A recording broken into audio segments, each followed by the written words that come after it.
Hello everyone. So I'll be making a few short videos called the Why series. I'll be answering some very common questions around Hinduism and many of the things I've already shared. So today's video is on why should you learn Sanskrit? What is so special about Sanskrit? Why should anyone learn Sanskrit? So there are many reasons for Sanskrit. So Sanskrit is called the Deva bhasha, first of all. And it's extremely important to understand that Sanskrit, even though it's a language, it is not just a language like other languages. It is a lot more than just the normal means of communication.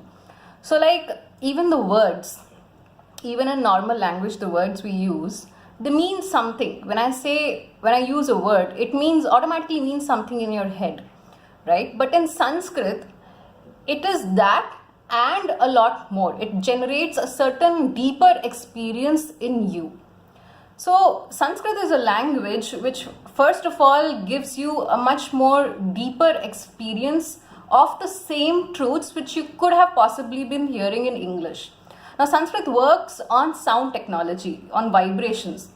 So when I chant a mantra, it is not just the literal meaning of the mantra or not just pronouncing the words, but the vibrations produced by chanting of a mantra or just general recitation also of some shlokas, it really produces a different electrical circuit altogether in your brain. And over a period of time, if you actually keep learning Sanskrit, it actually helps in rewiring your entire brain to process, understand and contemplate on the higher truths. So any average mind cannot grasp, cannot imagine, cannot visualize the higher dimensions of existence.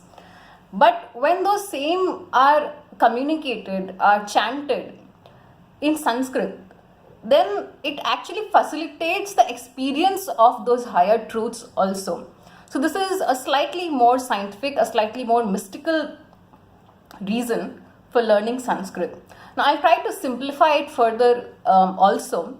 So in very simple terms, a lot of the deeper meanings of certain words are lost when they're translated to English or Hindi or any other language. So when you actually develop that sense of the subtle meanings of certain words, you actually start thinking in those subtle levels, right? So for example, a simple word like sukh, it does not translate to just happiness, right? The word sukh has many meanings, and it's really important to understand that every word in Sanskrit has a different meaning in a different context. So the same word can mean many different things based on where it is used.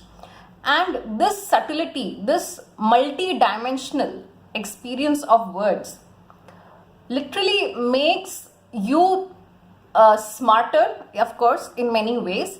And the cognitive process itself which you use to understand those words and to think about the meaning makes you, not very narrow-minded. It makes you very open-minded, makes your logic evolve to a much higher level.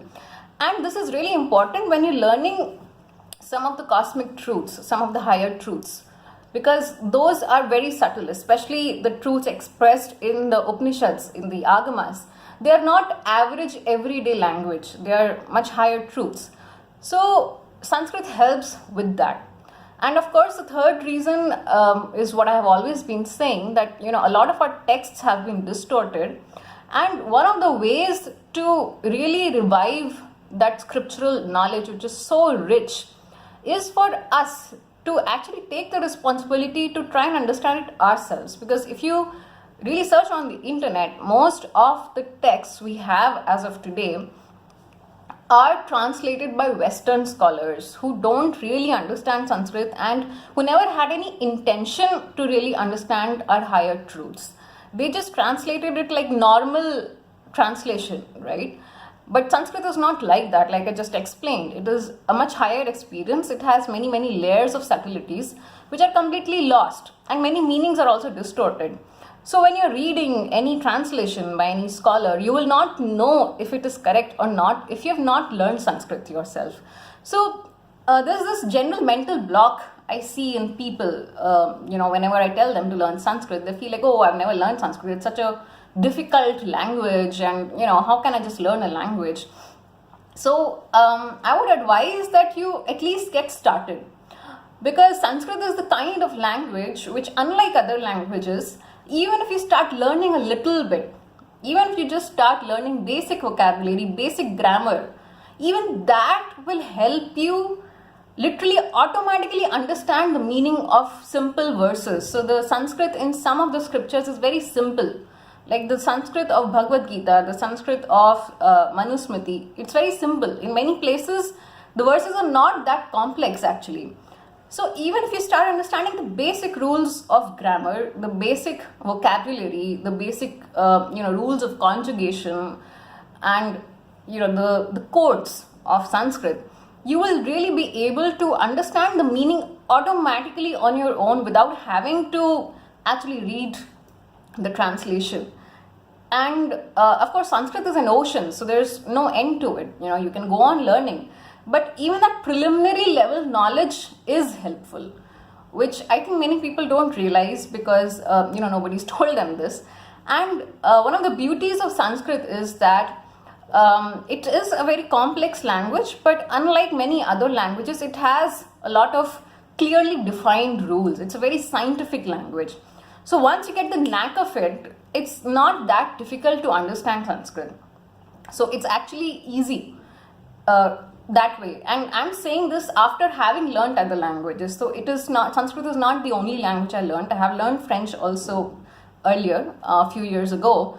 So it is, at least from my experience, learning Sanskrit versus learning any other language is not the same experience.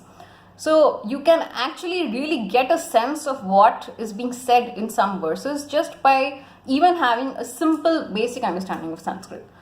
So I hope this will enrich, inspire you to at least take some curiosity, at least take some interest in our Deva bhasha. And especially for people who speak a language which is written in Devanagari, it will really not be that difficult, because the vocabulary is very common between Sanskrit and many of the other Indian languages. So this is the first video in the series, and if you have questions, please do ask me.